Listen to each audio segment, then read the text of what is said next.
에스겔 27장 26절부터 36절까지 26절부터 읽어가면서 말씀을 나눕니다.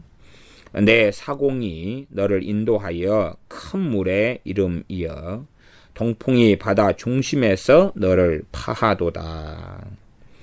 지금 다시 이제 여기 애가지요.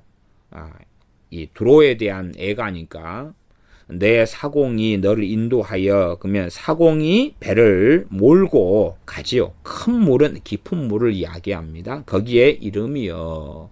그래서 애가예요. 지금 배를 다시금 두로가 앞에 27장 전반부에서는 두로를 배에다가 비유했지요.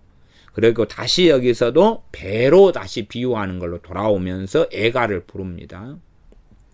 우리가 과거에 뭐 한용운의 님의 침묵 이런 것도 님은 갔습니다 이렇게 하다가 이제 그 님이 누구냐, 조국이다 이런 식으로 이해했던 그런 것처럼 애가도 마찬가지로 이게 시다 그런 이야기예요. 그렇기 때문에 시의 중심은 상징을 많이 쓰고 비유를 많이 써서 이야기를 하지 산문식으로 적어져 있는 게 아닙니다. 산문도 좀 있고 설명도 있지만은 상징성을 대표로 사용하지요. 내 사공이 너를 인도하여 큰 물에 이름에 깊은 물입니다. 동풍이 바다 중심에서 너를 파도다. 큰 물에 너 배가 나아갔는데 동풍이 불어가지고 바다 중심에서 너를 파선시켰다 그 말이에요. 지금 우리가 에스겔 26장에는 두로를 누가 멸망시킵니까? 바벨론 왕 느부갓네살이 멸망시키는 게 정확하게 예언되어 있습니다. 근데 여기서는 바다에서 동풍이 불어가지고 파선했다는 걸로 비유를 사용하고 있다 그 말이에요. 이걸 역사적으로 바벨론 왕 느부갓네살을 통한 두로의 멸망을 아는 사람들은 그걸 전제로 해가지고 지금 배에 대한 비유로서 큰 바다에 가서 무역선이 파선되는 걸 연상하면서 다시 기억이 나는 거죠. 한 배가 파선했다는 이야기를 들으면 무엇이 연상되겠습니까? 두로의 멸망이 연상되지요. 왜? 두로란 나라의 대표성이 배기 때문에. 무역선이 두로란 나라의 대표성이니까. 그래서 무역선을 두로에서 보내기도 했지만 오히려 이 앞에는 대부분의 무역선이 다 두로로 입항했고 들어왔지요. 그렇게 했는데 이 배가 침몰했다 그 말입니다. 27절 동풍을 그래서 상징하는 것은 바벨론 왕 느부갓네살 동풍이다 이렇게 할 수 있지요. 27절 내 재물과 상품과 무역한 물건과 내 사공과 선장과 내 배의 틈을 막는 자와 기술자지요. 배를 수선하고 고치는 기술자, 내 장사 내 상인들과 내 가운데 있는 모든 용사와 내 가운데 있는 모든 무리가 내 패망하는 날에 다 바다 중심에 빠질 것이며, 진짜로 바다 중심에 바다에 빠져서 죽었다는 이야기가 아니라 지금 한 무역선 안에 있으면 무역선 안에가 여러 사람들이 함께 타고 있습니다. 노자비도 타고 있고 상인들도 타고 있고 또 용병들 군사들도 타고 있고 뭐 선원들도 있고 많이 있지요. 심지어 이 무역선이 사람을 실어 나르지요. 그러니까 우리나라 선교사들이 과거 일제시대나 조선시대에 왔을 때도 무역선을 타고 왔잖아요. 이런 것처럼 손님을 실어 나르는 이런 통로가 되기도 했습니다. 바다 중심에 빠져서 침몰해서 다 죽는다. 28절 내 선장에 부르짖는 소리에 물결이 흔들리리로다. 여기서 선장을 두 가지로 번역할 수 있습니다. 저 앞에서도 그렇게 번역이 됐었는데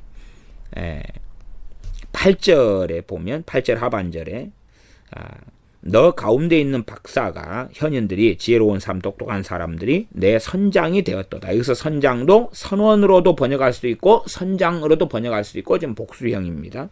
그것은 28절에 내 선장에 부르짖는 소리, 이것을 내 선장들 복수형이에요. 복수형으로 해야 맞는, 우리나라는 단복수 개념이 약합니다. 내 선장들의 부르짖는 소리에 혹은 내 선원들의 부르짖는 소리에, 배가 지금 침몰해가지고 파손되면은 선장 이방님 같으면은 지금 빨리 이렇게 해라, 닷을 내려라, 이렇게 좌연으로 배를 돌려라, 우연으로 돌려라, 물건을 바다에 버려라. 그리고 배가 파손돼 가니까 빨리 나무로 막아라, 이렇게 지시할 거고, 그 밑에 있는 갑판장이나 뭐나 막 이렇게 막 바쁘게 움직이고, 그러면서 아이고 죽었구나 라고 소리짓고 울부짖고 통곡하고 해가지 않겠습니까? 이것에 바닷물결이 흔들리리로다. 바닷물결도 상징적인 것이 되어지는데, 이것을 중심으로 해가지고 무역하는 무수히 많은 이러한 나라들, 그런 나라들의 큰 타격이 나타나고 요동침이 나타나죠. 그래서 바닷물결이 흔들릴 정도로 정말로 큰 대참사란 이야기입니다. 29절, 물은 노를 잡은 자와 사공과 바다의 선장들이 다 배에 내려 언덕에 서서, 여기는 이제 다른 열방에 있는 이 앞에 나와 있던 많은 나라들의 무역선을 비유로 해서 지금 사용하고 있습니다.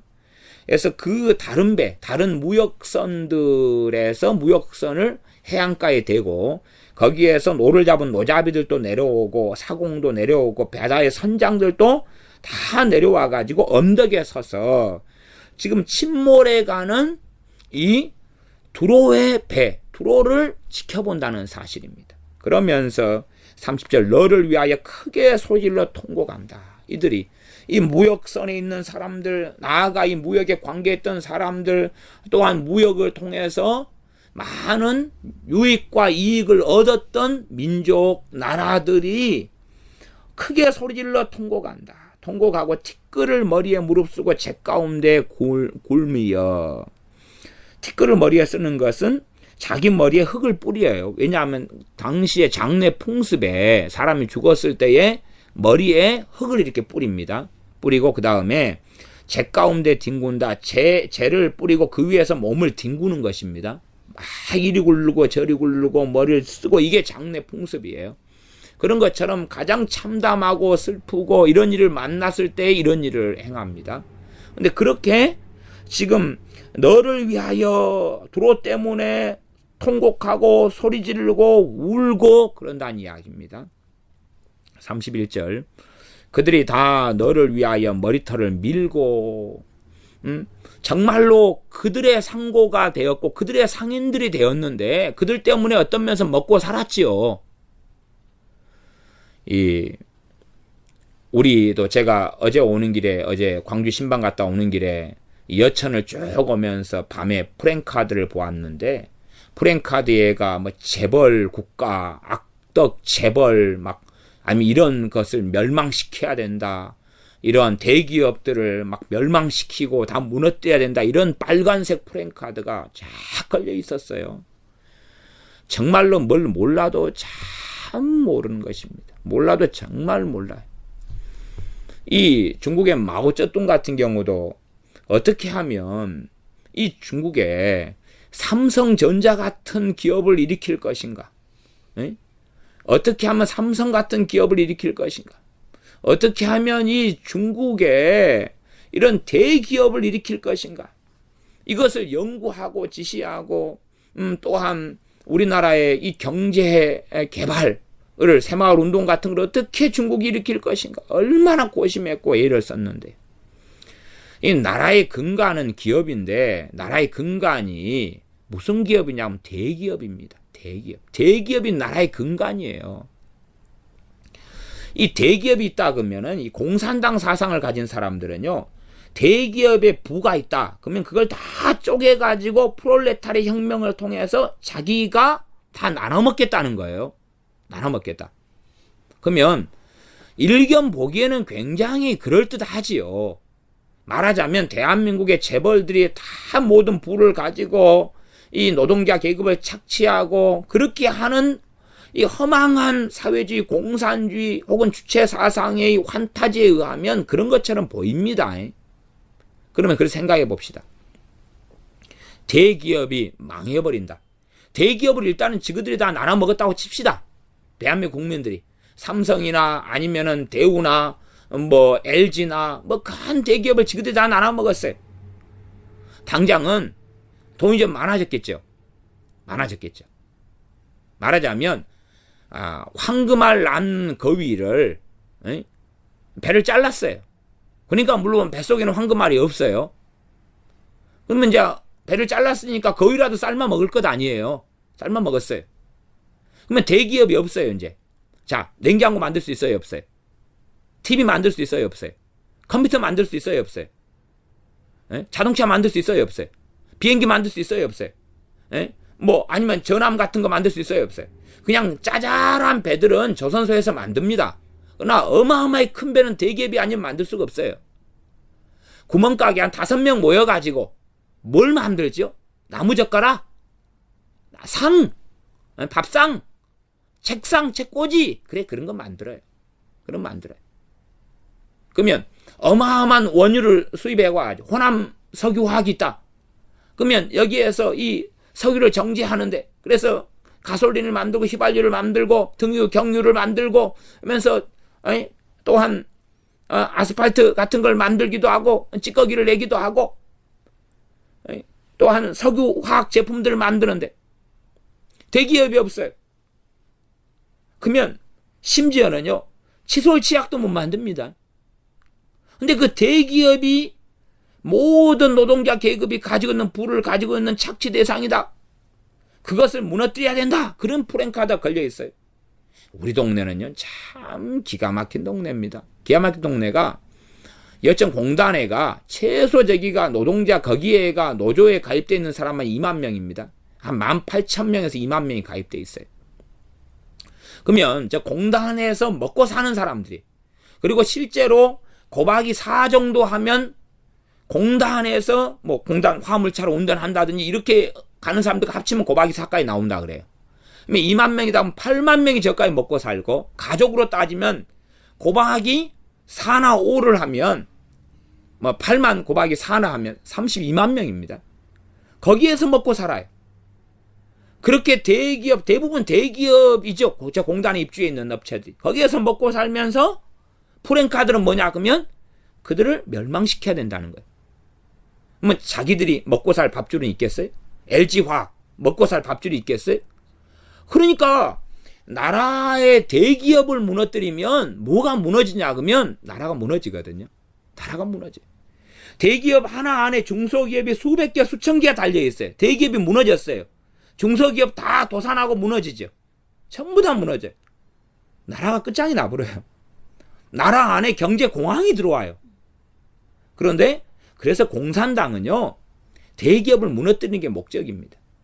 그 다음 교회를 무너뜨릴 이 목적은 수단의 가장 제1번은 대교회, 가장 대형 교회들을 무너뜨리는 게 타겟이고, 나라의 경제를 무너뜨리는 타겟은요, 대기업을 무너뜨리는 거예요. 대기업이 부정이나 부패를 행하는 경우도 있어요. 그러나 대기업을 살리면서 어떻게 대기업이 하는 문어발식 확장 같은 것을 멈추게 하고 공존하고 공생하게 할 것이냐를 도모해야지 대한민국이 사는 거예요. 그러나 그것보다 아예 그냥 이 황금알 낳는 거위가 있다고 거위 배를 째가지고 황금을 한꺼번에 꺼내버리겠다. 하루에 하나씩 낳으면 야, 이게 거위가 10년을 사는데 뱃속을 찢어보면 10년치 황금이 들어가 있을 거야. 참 동화책도 안 받는 모양이에요. 10년치 황금이 있는 게 아니고 없어요. 찢고 나면 남는 게 하나도 없어요. 대기업을 찢어가지고 서민들이 다 돈 100만 원씩 1000만 원씩 가져올 것 같지요? 아니요. 오히려 자기가 가지고 있는 부까지도 재산까지도 다 쫄딱 사라져버리는 거예요. 대기업이 무너지고 도산되면 내가 가지고 있는 내 근거와 뿌리도 내 직장도 다 사라지고 없어지는 거예요. 참 무지몽매한 사람들. 그래서 이 대기업이 그냥 모든 내 재산과 부를 가지고 지그들 배만 뒤룩뒤룩 살치고 있다. 아이고, 참 경제에 대한 상식이 없어도 어찌 없어서 이 종북 좌파나 공산당에게 세뇌가 돼가지고 지그들 밥줄을 무너뜨리려고 그럴까요? 참 어리석고 참담한 일이 대한민국 안에 이 벌어지는 것을 봅니다. 왜 이 두로가 멸망하면서 27장 30절에 이 노자비들 29절 사공 바다의 선장들이 배에서 내려서 왜 소리 지르고 울고 통곡하고 티끌을 머리에 쓰고 제 가운데 뒹굴까요? 자기들도 파산이기 때문에 그러는 거. 이제 새로운 밥줄을 찾아야 될 거 아니에요. 모든 것을 잃어버리고 맨 땅으로 다시 돌아가야 되거든요. 거기를 통하여 무역을 했고 거기를 통하여 이문을 남겼고 잘 나갔는데 이제는 어떻게 할 거예요? 이제는 어떻게 할 거예요? 지금 무역하려고 가져온 상품들을 때문에 자기 재산들을 다 밀어넣겠지요. 근데 이제 그 상품들을 다른 걸로 바꿀 수 있어요? 없어요? 없잖아요. 없잖아요. 그 상품들이 이제는 똥값이지요. 어떻게 할 거예요, 이제? 어떻게 할 거예요? 제가 전에 생산지 공장이 몇 군데 있었는데 그 중에 하나가 에어컨 만드는 회사에 속해가지고 에어컨의 그 기자재를 공급하는 회사였어요. 그래서 캐리어 에어컨의 기자재를 공급하는 회사의 중소기업에 있었어요. 캐리어 에어컨 하나 만드는 그것도 대기업이죠, 나름대로.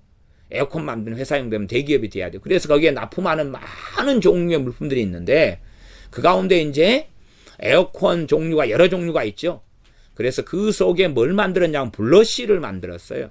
블러시라는 게 뭐냐 그러면 에어컨 안에 보면 이렇게 빙빙빙 돌아가는 게 있어요. 플라스틱으로 해가지고 빙빙빙 돌아가는 그것을 이제 이렇게 접착을 시켜가지고 기계로 해서 압축을 해가지고 접착을 붙여가지고 그것을 만들어가 납품을 했어요. 그러니까 그 캐리어 에어컨이 장사가 잘 되면은 거기에 속해가지고 물건을 납품했던 제가 다녔던 회사도 잘 됐고, 그 다음에 그것이 물건이 잘 안 팔리면 여기도 물건을 많이 납품할 수가 없는 거죠. 그렇게 해서 잘 안 됐고, 거기가 이제 힘들어지니까 결국은 이 회사가 이제 무너지고 문을 닫았어요. 그러한 길을 거는 거예요. 한 큰 기업이 있으면 그 안에 무수하게 많은 기업들이 연결되어 있는 거예요. 미련하고 무식하고 멍청한 사람들은 모르지만 알만한 사람은 다 알아요. 1998년 IMF가 왜 왔습니까? 그 IMF 온 이유가 도대체 뭐냐고요. 대우그룹 도산 때문에 그런 거 아니에요. 대우그룹이 무너져가지고 IMF가 온 거예요. 멍청이들은 모르죠. 대우기업 누가 무너뜨렸어요? 김배중이가 있지. IMF를 건져낸 영웅이 김배중이가 아니에요. IMF를 건져낸 신이 김배중이가 아닌 거예요. 나도 옛날엔 그렇게 알았죠. 참 무식하기는. 당시의 재정 건전도에서요, 다 온갖 거짓말로 뒤집어 씌웠는데 대우같이 아주 견실한 그룹이나 회사가 없었어요. 전부 다 그룹 해체시키고 다 무너뜨려 버렸어요. 그러니까 IMF가 온 거예요. 줄줄이 도산되는 거예요. 거기에 딸린 중소기업 실직자 실업자들이 천문학적인 거지요. 멀쩡한 회사를 갖다 공중분해 시켜가지고 감사니 뭐니 티입 잡고 그 다음에 은행 돈줄 다 막아버리고. 간단하죠? 대한민국 무너뜨리기 참 간단합니다. 삼성 하나 무너뜨리면 끝나요. 뭐 대한민국이 복잡한 나라인 것 같아요. 정말 경제적 구조상으로는 단순한 나라입니다. 단순한 나라. 일본 같은 데도 뭐 토요타부터 시작해가지고 이 큰 기업들이 힘들어지니까 일본 경제가 얼마나 힘들어져요. 그런 살려내려고 발버둥을 칩니다. 최근에 몇 년 전이었던가요? 미국의 AIA 생명회사, 생명보험회사 AIG인가요? AIG 생명회사, 생명보험. 그거 하나 그냥 도산돼가지고 미국이 얼마나 휘청됐어요. 왜? 그게 말하자면 큰 대기업이었거든요. 그래서 그거에 대해서 천문학적으로 이 미국에서 돈을 막 집어넣어가지고 겨우 땜빵하고 막아내고, 그래서 이제 우리나라 같은 그 AIG 그 생명보험회사가 이제는 분립해가지고 AIA가 지금은 됐을 거예요.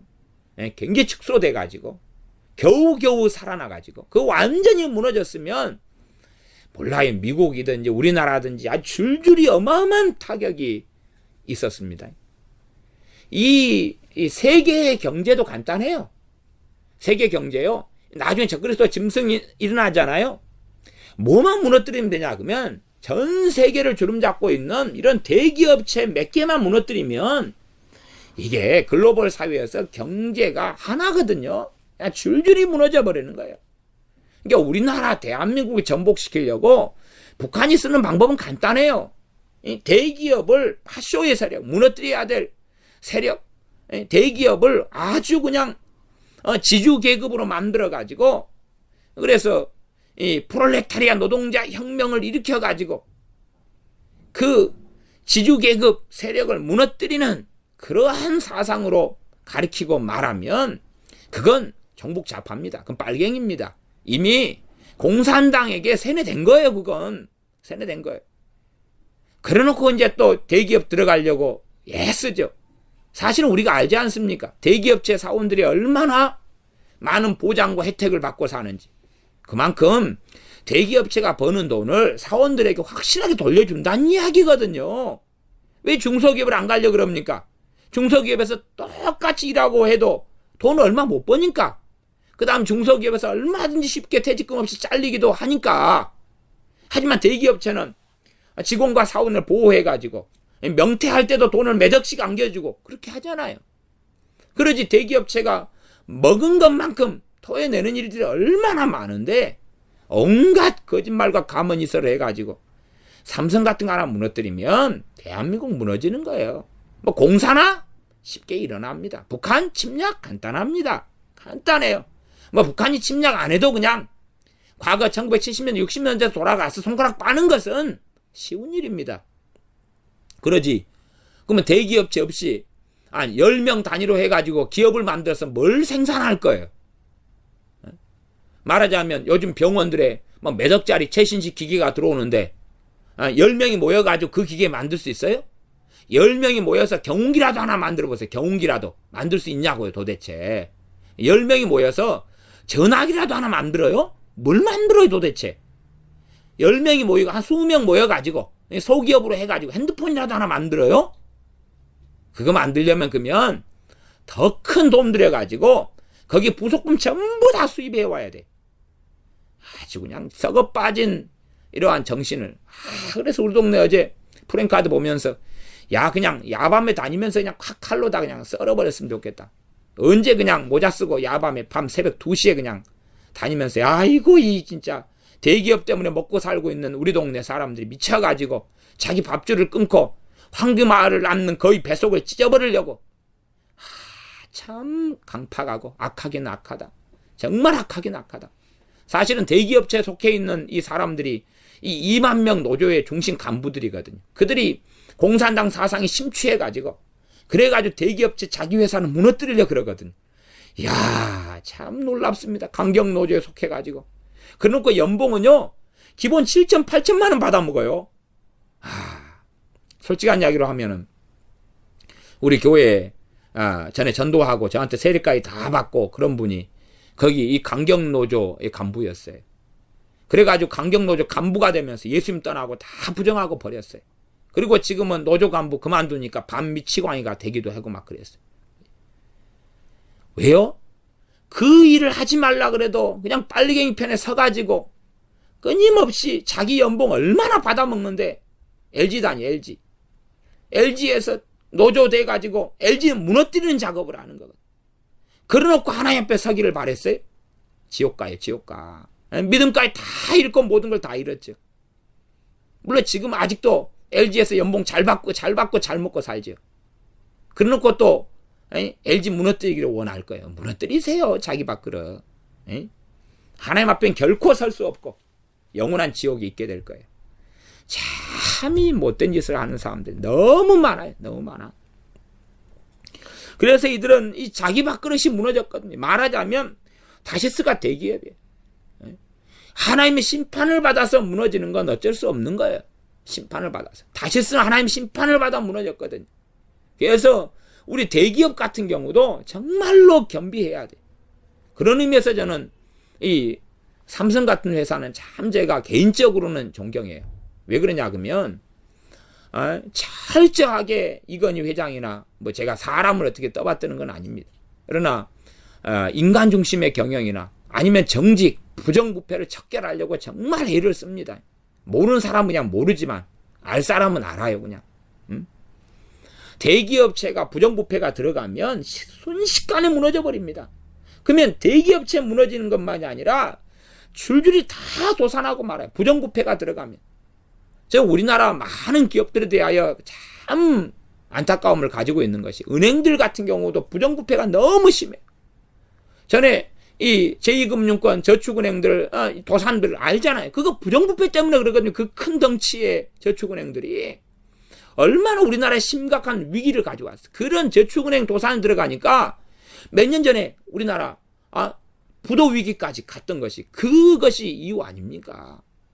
건설회사들, 왜 우리나라 건설회사들이 지금 대우 건설회사만 겨우 살아남고 외국에서 하면서 잘하고 있지만은 우리나라 건설회사 전부 다 힘드냐?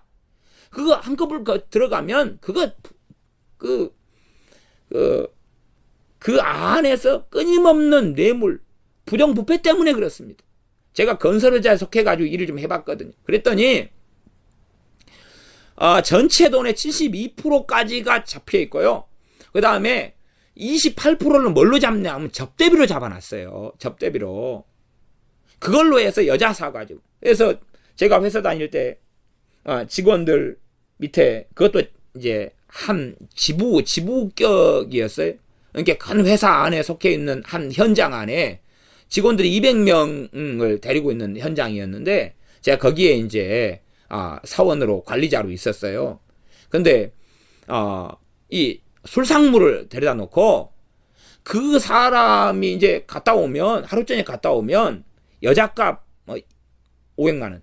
문제 그 여자값 중에 여자 잠자리 비용이죠. 술값하고 갖고 500만 원 그거 지출해요. 그러면 그거 이제 회계해 가지고 올려요. 예? 계산해서 전체 공사비에서 그걸 빼요.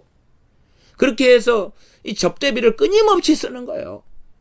그러니까 그 위에 상위 업체들이 이제 말하자면 여러 건설 업체들이죠. 거기 하위 업체에 속해가지고, 그 중에 제가 있었던 회사는 보온회사였어요. 그러니까 큰 회사 안에서 보온에 대한 인력을 제공하고 보온 공사를 하고 그런데도 이 공사 금액이 28%를 접대비로 써야 돼.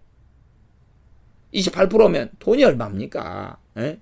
그 공사가 100억짜리 공사다. 그러면 돈을 얼마를 써야 돼? 28억을 써야 됩니다. 접대비로. 그게 상정이 되어 있는 거예요. 10억이면 접대비로 얼마 써요? 2.8억을 써야 돼요. 그 접대비로 써요.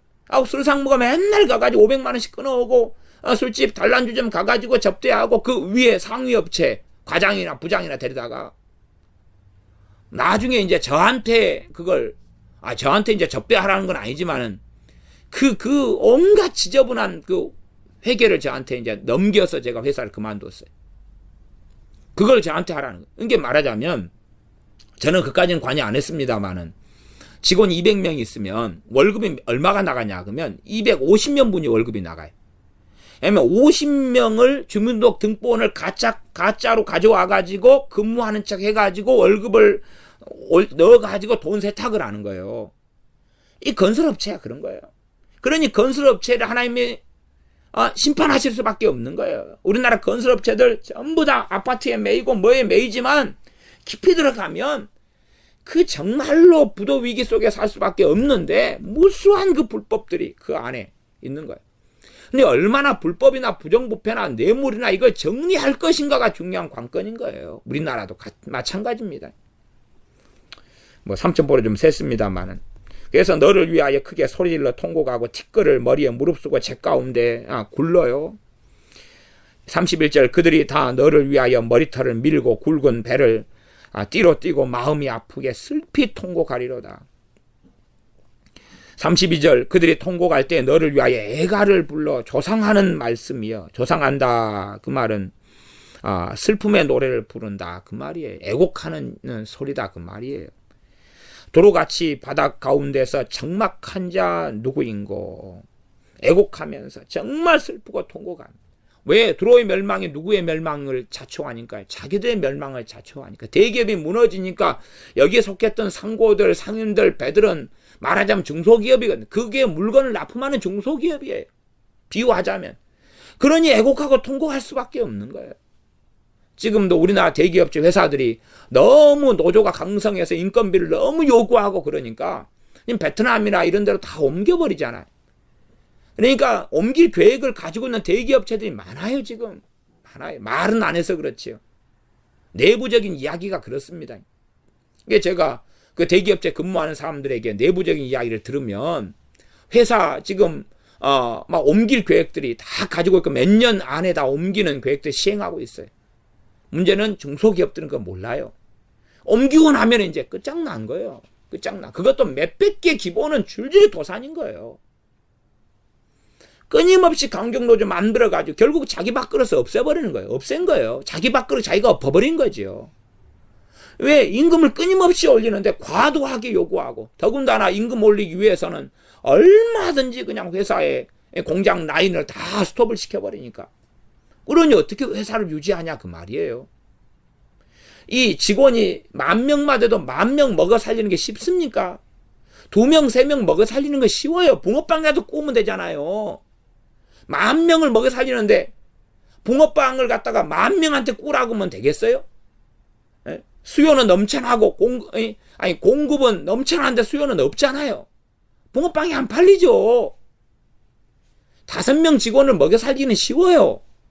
10,000명 직원을 먹여 살려면 계속 일감을 물어와야 되는데 그게 쉽겠냐고요. 도대체가 기업을 유지하는 게 쉬운 일이겠냐고요. 그게 특별한 지도력을 가진 사람들이 일어나야지만이 그 대기업을 감당할 수 있는 거예요. 그래 인재를 양성하고 키우기부터 시작해야지요. 무너뜨리려고 하지 말고. 밥그릇 엎어가지고 뭐 하겠어요. 자기 먹던 밥상 엎어서 뭐 하겠어요. 황금알을 낳는 거위를 배를 찢으면 뭐가 나오겠냐 그 말이에요. 도대체가. 이들은 황금알을 낳는 거위가 이 드로였는데 멸망당했어요. 하나님의 관점은 영혼의 관점입니다. 하나님 앞에 어떻게 설 것이냐의 문제이기 때문에 이들의 애곡과 통곡과 애통을 하나님은 보시면서도 드로의 교만 때문에 드로를 심판하실 수밖에 없으셨어요. 이들은 통곡합니다. 32절 하반절 드로같이 바닷 가운데서 적막한 자 누구인고. 적막한 자가 크게 두 가지로 번역합니다. 하나, 우리말 성경 같은 경우는 멸망한 자 이렇게 합니다. 적막하다 그것을. 근데 저는 우리말 성경을 지지하지는 않습니다. 이 부분에 있어서는. 현대어 성경 같은 경우는 우뚝 선 자 이러는데 저는 현대어 성경이 문맥으로 맞다 이렇게 봅니다. 여러 번역본마다 적막한 자를 어떻게 해석하고 번역하느냐인데 말하자면 지금 이들은 드로를 정말 사랑했던 이들이고 드로를 통해서 밥을 벌어먹고 살았던 사람이에요. 그러니까 드로 때문에 애통하고 우는 이들이 드로같이 바닷 가운데서 멸망한 자 누구인고? 그렇게 보기는 어려워요. 왜? 그 다음 절을 보면은 그 다음 절에 33절에 번역의 문제 같은 경우는 복잡하니까 제가 잘 안 다루려고 그럽니다. 33절 내 물품을 바다로 실어낼 때에 너가 여러 백성을 풍족하게 하였으며 그러니까 여기서는 내 백성을 물품을 실어낼 때 풍족하게 했다. 여러 백성을 여러 나라들을 풍족하게 한 거예요. 이 드로가 자기도 굉장히 화려하고 잘 먹고 잘 살았지만은 드로 때문에 여러 백성들이 너무나 풍족하고 잘 됐다 그 말이에요. 그러니 앞에 적막한 자는 우뚝 선 자를 이야기하는 이런 개념, 이런 번역이 되는 게 맞습니다. 우리말 성격에 멸망한 자가 아니라 왜? 그냥 그렇게 탁월했다 그 말이에요. 드로처럼 이렇게 중심지가 내가 탁월해서 33절에 여러 백성을 풍족하게 했다. 여러 백성, 여러 나라, 여러 민족을 풍족하게 한 것이. 언제가 되면 우리가 이 미국 같은 나라도 이 드로처럼 멸망할 때가 있을 거예요. 그러면 우리가 얼마나 사실은 우리나라가 미국이 없으면 살 수가 없는 나라입니까? 우리 국방이나 북한의 이 적화 야욕에서 미국이 아니면 우리는 진작 적화 통일됐습니다. 자유를 다 잃었어요. 그런데 반밀아니요. 정신 나간 사람, 정신 나간 은혜로 원수를 갚아도 도리가 있어야지, 상식이 있어야지. 어쨌든 이 어느 때가 되면 드로처럼 미국도 이렇게 무너질 수가 있을 거예요. 이 연방제가. 그래 되면은 이 드로에 대한 애가가 미국이 교만해 갈 때는 드로처럼 멸망하겠지. 과거에 바벨론이 교만했으니까 드로처럼 멸망했고 드로의 애가가 적용이 됐고 페르시아가 교만했으니까 드로의 애가가 적용이 됐고 그 다음에 로마 제국이 교만했기 때문에 드로에가가 적용이 됐고, 로마 제국이 서로마 제국으로 동로마 제국으로 갈라질 때 서로마 제국이 교만했기 때문에 드로에가가 적용이 됐고, 동로마 제국 비잔티움 제국이 교만했기 때문에 그들이 무너졌고, 그렇게 끊임없이 역사는 반복되어 왔다는 이야기. 그들을 통하여 얼마나 많은 이 드로 같으면 드로를 통하여서 많은 민족이 이 풍성함을 얻었는가 하는 것이, 미국 때문에 얼마나 많은 나라 민족이 살게 됐고 잘 의지해서 잘 먹고 잘 살았는가 하는 거예요. 그들이 멸망할 때 얼마나 참담한 일들이 있겠는가. 33절 너가 여러 백성을 풍족하게 하였으며 내 재물과 무역품이 많음으로 세상 열왕을 풍복해 하였었도다. 그러니까 울고 통곡하는 것이, 세상 열왕이 이것 때문에 드로 때문에 풍부하게 된 거예요. 단지 그냥 드로가 나만 잘 먹고 잘 살았다가 아니에요. 이게 어떤 입장에서 드로는 대기업체하고 비슷하고, 그 다음에 전 세계에서 가장 강력했던, 지금 시대에는 미국이나 막 이런 나라, 과거의 대영 제국이나, 근데 대영 제국도 풍부해서 아주 해가 지지 않는 나라였으나 또 침략을 너무 또 많이 하는 안 좋은 쪽으로도 가고, 그러면서 교만한 쪽으로 너무 가고, 이렇게 해왔던 그런 역사의 반복들이 있어 왔습니다. 그러나 어쨌든 이 드로는 세상 열왕을 풍부하게 했고, 33절에 여러 백성을 풍족하게 만들었어요. 그러니까 야, 드로가 다른 이들을 학대하고 막 그냥 그들을 침략하고 노략질하고 그런 게 아니었다 그 말이에요. 34절 너가 바닷 가운 깊은 데서 파선한 때에 내 무역품과 내 승객이 다 빠졌으며, 거기에 있는 승객, 거기를 의지해서 살았던 이런 사람들까지도 다 빠지고 침몰했다는 것입니다. 그러니 언젠가 어느 때가 되면은 우리가 요한계시록에 보면 바벨론의 패망과 멸망이 나옵니다. 바벨론으로 간다면 바벨론의 패망과 멸망이, 지금 바벨론 진짜 패망 멸망했는데 요한계시록에 바벨론으로 비유하고 빗댄 어떤 나라가 있다 그 말이에요. 그러면 그게 패망을 이야기해요. 그때로 가면 그 전에는 지금 전에 바벨론의 자리에 누가 차지했었습니까? 드로가 차지하기도 했어요. 어떤 면에서 바벨론의 멸망이 선고됐지만은 또 그것하고 다른 입장에서. 그래서 이 드로의 멸망과 패망을 보면서 그 바벨론의 요한계시록과 여러분이 함께 살펴보아도 성경을 좀 더 깊이 있게 볼 수 있는 그런 기회가 되어집니다. 물론 그 요한계시록까지 함께 가면 복잡해지니까 그까지 안 갑니다. 35절 섬의 거민들이 너를 인하여 놀라고 여러 왕이 심히 두려워하여 얼굴에 근심이 나타나도다. 이제 드로로 인하여서 나라의 경제를 발전시키고 드로의 무역품이 들어와서 부족한 걸 채우고 식량이 없으면은 식량을 가져오고 그랬지요. 그런데 식량을 못 가져오고 필요한 물품을 가져올 수 없고, 그러니 그게 없이 살아야 되잖아요. 어떻게 할까 이제? 어떻게 하면 좋지? 근심할 수밖에 없지요. 그렇게 되어집니다. 36절 열국의 상고가 다 너를 비웃으며, 이렇게 가서 이제 비웃으며가 크게 두 가지로 번역이 가능하게 되어집니다. 앞에 적막한 자 이것처럼 이렇게 되어지는데, 하나는 세계의 모든 상인들이 너 때문에 떨게 된다. 그런 식의 번역이 가능하고요. 너를 비웃는다 이는 비웃는다 보다는, 그 다음에 우리 개혁성경식으로 비웃는다 이렇게 번역이 가능하고요. 이게 열국의 상고가 다 너를 비웃는다 이렇게 번역도 가능하고, 그 다음에 열국의 상고가 어떤 웃음이겠습니까? 허탈한 웃음, 허무한 웃음, 탄식의 웃음, 이런 게도 될 수 있다 그 말이. 제가 보기에는 비웃는다는 전체 문맥상에는 좀 맞지 않는 것 같아. 물론 비웃는다고도 해석할 수도 있어요. 해석하면 어떤 면에서는 이들 때문에 먹고 산 것도 있는데 한편으로는 업신여긴 것도 있을 거 아니에요.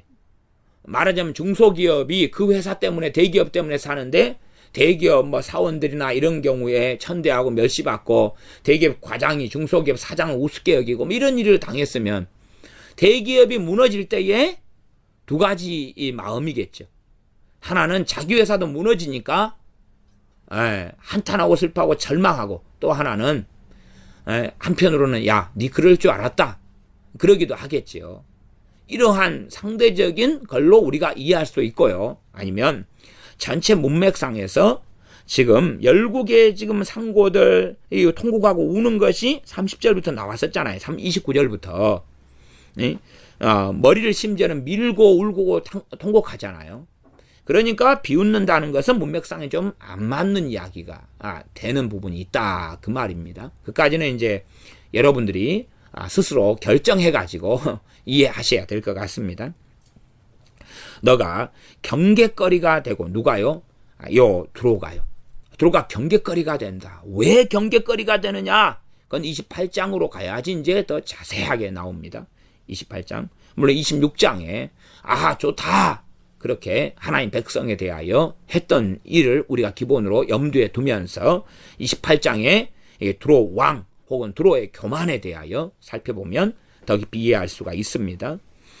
너가 경계거리가 되고, 그래서 이 두로에 대한 애가는 두로를 경계거리로 삼으라 그 말입니다. 고린도전서 10장처럼 광야의 하나님 백성 이스라엘이 경계다 그 말이, 경계다. 그들이 살아왔던 것, 그들을 심판했던 것이 경계인 것처럼 두로가 경계다 그 말입니다. 우리의 경계거리다. 열국의 상고, 열국의 상인들에게 경계거리다. 열국의 상인들, 지금으로 한다면 대기업들 같은 거죠. 그것들이 어느 때 대기업의 흥망성쇠를 보면 정말로 잘 나갔던 회사가 한순간에 무너져 버리고 말죠. 그리고 새로운 신생 기업이 대기업체로 우뚝 서고요. 실제로 대기업의 이 연한 자체가 수십 년, 50년인가 30년인가 얼마 안 된다 그래요. 어마어마한 대기업이 그렇게 몇백 년 가고 그건 거의 없다고 그럽니다. 그런 것처럼 생각외로 얼마 안 된다 그래요.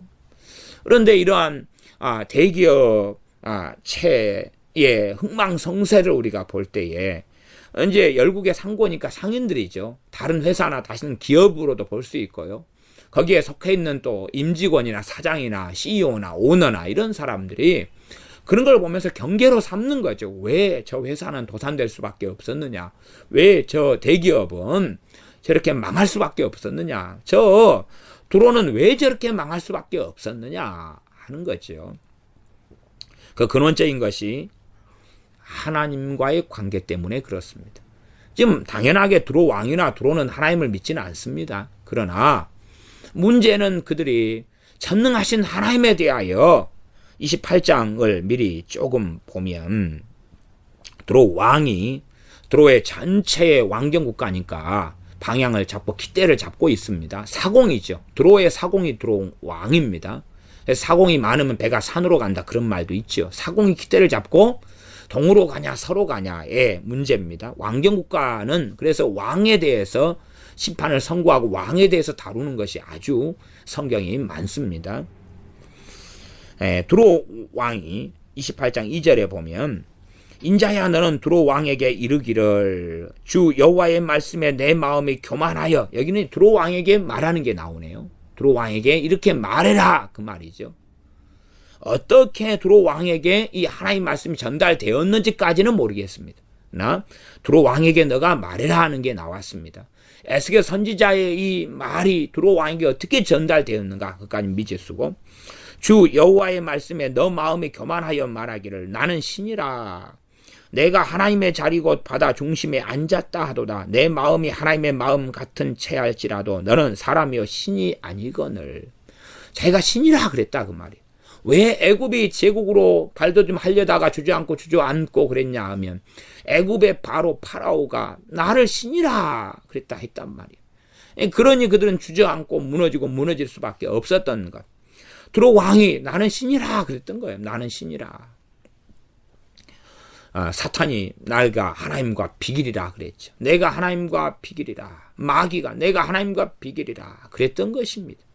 그러니 그는 무너질 수밖에 없었고 하나님께 쫓김을 당할 수밖에 없었고 낮아질 수밖에 없어서 그 모든 영광을 잃어버리고 내어 쫓긴 바 되어서 영원한 멸망, 영원한 지옥, 영원한 심판이 예비된 자가 되고 말았습니다. 그러나 유감스럽게 내가 하나님과 비기리라 했더니 사탄을 하나님의 이 천사들이 3분의 1이나 따라서 그 타락 속에 하나님을 배역함 속에 들어갔고 다시는 회복할 수 있는 기회가 없게 되어졌습니다. 그래서 너가 경계거리가 되고 내가 영원히 다시 잊지 못하리라 하리로다. 영원히 이제는 이 두로는 없다는 것입니다. 과거의 그 두로는 없다는 것입니다. 지금도 로마가 있지요. 그러나 과거의 그 로마 제국은 없다 그 말입니다. 예? 지금도 바벨론이 있지요. 그러나 과거의 그 바벨론 제국은 없다 그 말입니다. 다시는 과거의 그 두로는 없다는 사실입니다. 그러니 어떤 면에서 전해로 한다면 바벨탑 사건은 바벨탑이 중심이 됐던 그런 것이고 나중에 시대가 흘러와서 이때의 중심은 이 두로였다는 이야기죠.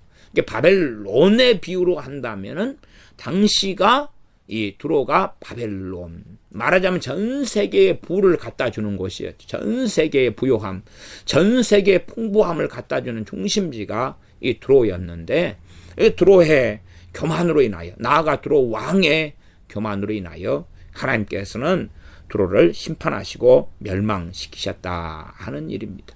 어느 때가 되면 이 요한계시록의 경제의 공황이나 경제적인 심판 같은 것도 하나님이 행하시는 것입니다. 하나님이 행하시는 거예요. 그게 전 세계 우리가 의존하고 의지했던 것이 한 나라의 어떤 대기업체만이 아니라 전 세계에 의존했고 의지했던 것을 하나님이 심판하실 때가 다가오는 것입니다. 그리 되면 모든 사람이 울고 통곡하고 가슴을 치고 옷을 찢으며 제 가운데 앉아 뒹굴 수밖에 없을 때가 찾아오는 것이 요한계시록에 있는 그러한 하나님이 선고하고 또한 예정하시고 예언하신 말씀들이 되어지지요. 그러함에 우리가 떡으로만 사는 것이 아니라 하나님의 말씀으로 사는 것을 반드시 깨닫고 알고 배워야 합니다. 우리가 이 땅의 부귀영화로 사는 것이 아니라 하나님만으로 사는 것입니다. 기도하겠습니다.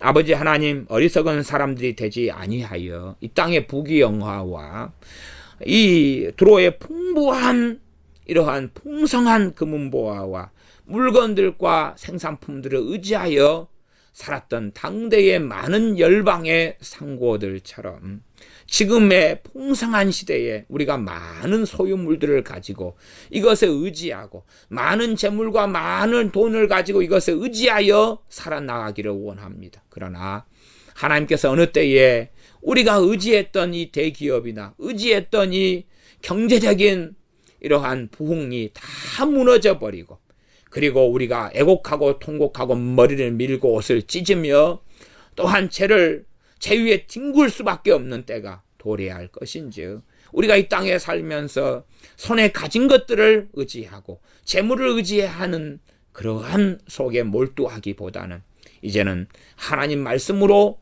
사는 것을 배우게 하여 주시옵소서. 빵으로 떡으로 손에 쥔 재물로 사는 것이 아니라 하나님의 말씀으로 마땅히 하나님의 자녀인 우리가 사는 것을 배우게 하시며 경건해지기를 연습하고 훈련하여 하나님과 함께 살아가는 참된 경건 속에서 거하게 하여 주시옵소서. 아버지 하나님, 우리가 하나님 앞에서 바르고 온전히 서는 사람들 되도록 우리를 긍휼히 여겨 주시옵소서. 예수님의 이름으로 기도하옵나이다. 아멘.